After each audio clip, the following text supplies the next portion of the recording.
Well, Ben Bowns, 83 caps for GB. You're now the most capped Great Britain netminder. You're beating some big names, Stevie Lyle, Stephen Murphy.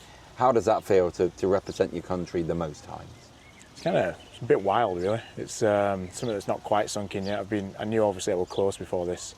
Bucks let me know about it, and my mum obviously as well. She keeps more track than I do, but no, it's been pretty cool. Like I say, it's not quite set in yet, but when you see that little graphic that you put out yesterday, it kind of don't really know how to even explain it. But obviously, you see Stevie and Murph underneath me, who are two unbelievable goalies, and see my name up at the top for most caps. It really gets you.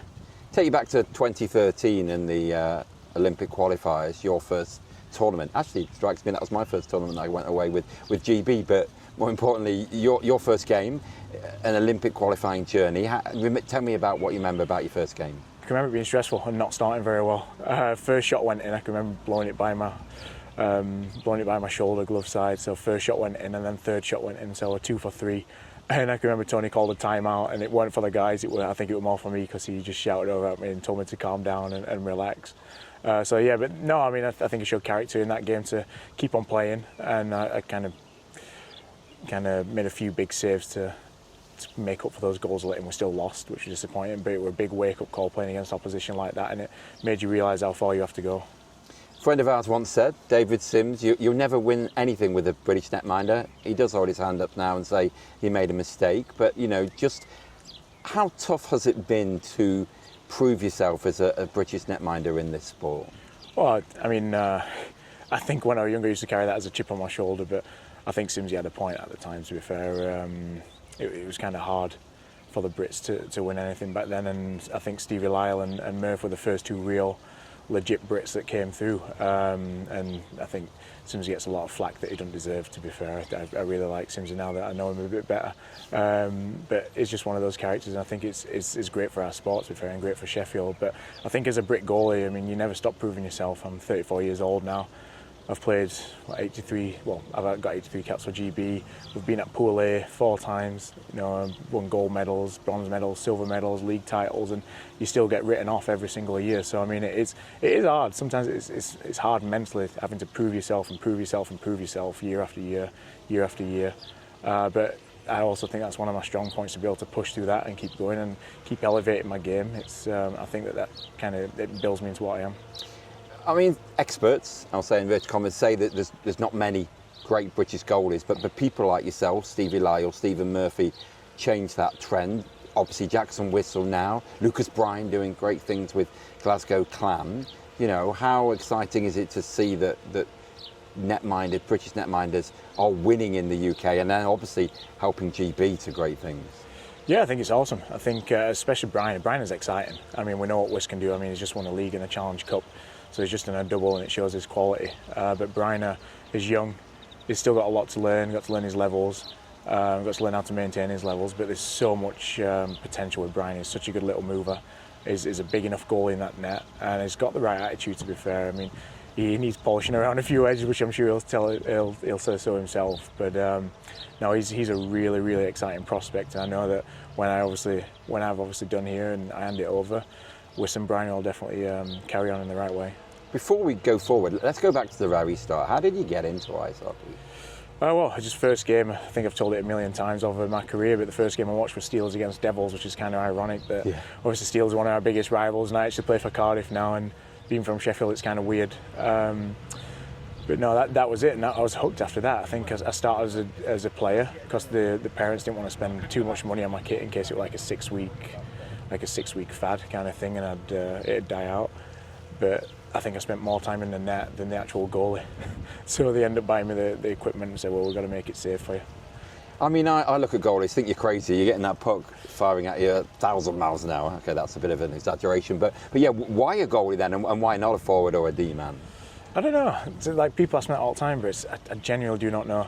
I think maybe it might be in the colour of the kit, the helmets. I don't know exactly what I was drawn to, but for some reason I just really liked it. And it was Wayne Cowley at the time, and for some reason I just really liked him. He was my favourite player right from the start. So I don't know if that kind of helped, or something just went off in my brain, and that's what made me do it. But I think, to be fair, I think goalies are the smart ones. I mean, we block the same shots as the players, and we have all the equipment to keep us safe. We have the cage on to keep our teeth, and I get to keep all my good looks. So how many times have you voted best looking goalie in the IHL? Well, my grandma used to vote for me every year when she was still around, so that'll stay on my WhatsApp feed for a while. Let's go now through a bit of the transition of GB, obviously from being in the third tier as a mid-table side to successive promotions. In general, how exciting was it to be part of that team that came so close with 2 silver medals and then those 2 gold medals to get to the top division? It's been awesome. It's been such a great journey. You know, my first year in the program, I was third goalie, but we actually won a silver medal in Ukraine and just missed out going on to Pool A in that last game. And obviously, you come in, you don't really understand it all, and you think it's going to be the same every year. To then take the steps back like the program did for a few years before Pete came in and took over, and obviously we know what's happened over the last 7 years. I mean, those first 2 years of him being there, and both years we missed out on in that last game, which was absolutely, it was heartbreaking really, and it was frustrating. But I think it built us for what we've ended up achieving, and it put that extra little bit of fire in your belly, and it made you realise how close we are, yet how far away we are. So to then obviously come into Belfast, absolutely dominate, going to Budapest and do what we did in the way that we did with the guys and the team that we had, and then again in Slovakia. I mean, that French game is just absolutely wild. And then obviously, like you say, in Riga during the COVID year, we did unbelievably well in that tournament. Yeah, it's just year on year, and then obviously in Nottingham. I mean, that's something that I'll never forget. That last 1 minute 40, I think it was, after we scored the empty net. I've never seen a British rink like that. It was like an absolute party. It just sat in my net seeing, was it 7,000 or 8,000 people all on the feet, just going absolutely wild. It still brings goosebumps to me. Yeah, when I think about it, and you don't really. I think British rinks aren't known for that type of atmosphere. So to see this team and this group of guys bring that out of the fans, and the fans give us that back, it's just amazing. Because you've mentioned that, I'm going to go there and then go back later. That you make a really good point about that.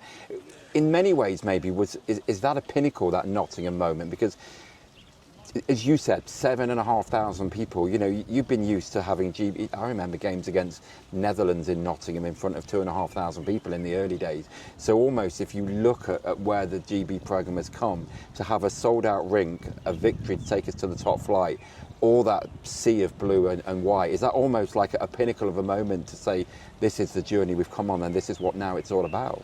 I think so, maybe. Yeah. I mean, when we won that game in Budapest, you think, right, don't get any better than this. Then you go to Slovakia and you win that game against France, and you think, God, it's better than Budapest. Even though we'd come 7th, it felt like we won a championship. So then you think, right, that's the pinnacle. And then to get relegated in Finland, which was a bit of a low point, especially personally, as I didn't have my best. I had a good first 2 periods, and then really kind of had a bit of a downfall in that third period. And to then come back the year after, do what we did, and to see the rink like that and the fans respond the way they did, it just shows you how much the nations kind of like took us under the wing and really got behind us, and you could feel that. We must really go to Budapest, because you've talked about so many big moments, but you know, if you talk to anyone about big Ben Bowns moments, it's the penalty shot save at 2-1. You know, just in your head, how crucial was a moment? Talk us through. I mean, people that don't perhaps know, GB needed to win that game, and no, in fact, let me get it right, needed a point from that game, and of course we went 2-0 down, then Dowdy scores to make it 2-1, and then that penalty shot. What's going through your mind? Because ultimately you probably know, you don't make the save, it's game over. You make the save, there's a chance. Yeah, I mean, I actually had a few penalty shots already that tournament. Another one against Poland. I don't know if there's another one as well. But I felt pretty confident with it. I knew that we're against European teams are probably deek.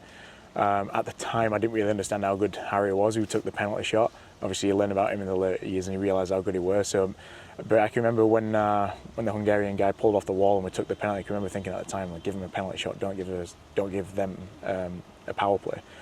Because I think you wanted the penalty shot? Yeah, I wanted the penalty shot because we were on the power play anyway. So yeah. I'm thinking, like, I got a good chance of saving this. I'd been pretty good all game. I'd been good throughout the tournament. I felt confident. I can just remember thinking, if I can make the save, we're still in with a big chance here. And obviously, I did make the save, and it goes from there. And Farms, wish he was still playing. Yeah, wish he was still with us. I miss him so much. But Farms showed how special a player we were, coming up with those 15 seconds left. And it weren't the prettiest goal, but if you don't get that puck to that net, it never goes in, and all this story never happens. Yeah, I mean, what was the emotion like? You must have been on the bench, of course, But what was that emotion like? It's wild. I mean, obviously, what was it, 15.8 seconds, something like that, and you go crazy, and then you skip. I can remember skating back to my net and thinking, we've still got 15 seconds to play. This is a lot of time. And I can remember right off the face off it, kind of like a bobbled puck, and they got a bit to make of two saves, didn't you? Yeah, they got a chance, and it was like a bit of a. It was an easy shot, kind of, but it mishit it. And I can remember it hitting my stick and going over my head, and it landed on the back of the net, and the rink went wild because I thought it'd gone in. And to be fair, when I heard the crowd do that, I'm thinking, no, I've thrown it away. And then I realised it had gone on the back, and obviously got back to my net and covered it. And then I think it was right off the last face-off, they got a shot right off the face-off. That wasn't too hard, it hit me square in the chest. But yeah, I mean, those last 15 seconds felt like about 3 hours. We also had, you think about that as well, after the one where it hit the back of the net, we actually had an icing call that shouldn't have been icing, because Lacko beat the play out and the whistle went against us. So there's a lot of kind of things that really went against us in that last little bit. And I can remember a couple of guys on the bench, like, we've won, like, let's just get it over with. But I can remember thinking, like, no, I said to one of the guys, I want to hear our national anthem. Yeah. Like, I don't want to win the gold and hear the Hungarian national anthem. Yeah. So I went into that overtime, and obviously it was the loosest that I think we've ever played in overtime. And even in myself, you were so relaxed because you're on a high. And then we're winning a shootout, which we're kind of fitting. To finish like that. So yeah, I mean, that Budapest tournament, those memories, like say Slovakia, Riga, even Czech last year in Prague. I mean, the Czech game with all the however many thousand people there was, it 17,000 or whatever. They're just memories that will last with me forever. Let's go to France and that final game of the tournament and the 3-0 come from behind. And again, I'll say it, there was some big Bowns moments. Obviously, Jono Phillips to Ben Davies is remembered for the goal. But before that, there was some big sprawling saves that you had to make in overtime. Talk me through your memories about that. Well, the overtime one, I don't think I'll ever forget. The first chance he had, I think it was Stevie Lyle landed on me, and it actually ripped the pad off my leg. So I had one pad dangling, and I can remember reaching back with my catcher and making a save right on line. I mean, if the guy had got it up, he would have scored. But I couldn't move, and I can remember panicking. And then whoever it were just kind of jumped on top of me so I could get that puck and freeze it. And you're thinking, well, our overtime goes, it's one chance one way, you make this big save, then your team usually goes down and gets a chance or another save. And I think, right, that's it now, we're going to go and score. And then right off the face off, the puck bounced over OC's stick, and they get another chance. And I can remember getting a good stick on that and poked it away from the guy. And as I looked up, the puck's going straight to the second guy, and I was obviously on my side, so I ended up going a bit old school, just stacking my pads. And he had two whacks, and then I think OC blocks one with his stick, and it ends up going into the corner. And when I managed to get a hold of that puck off the next shot from the point, and rest is really history. When you see Diesel win the face-off like that, Jono go down, and it might have been old, but he still had legs.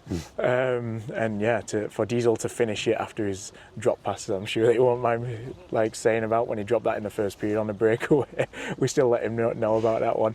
I think that would kind of fit him for him to finish it like that. One more Ben Bowns moment, the Jack Hughes save that just got you worldwide acclaim.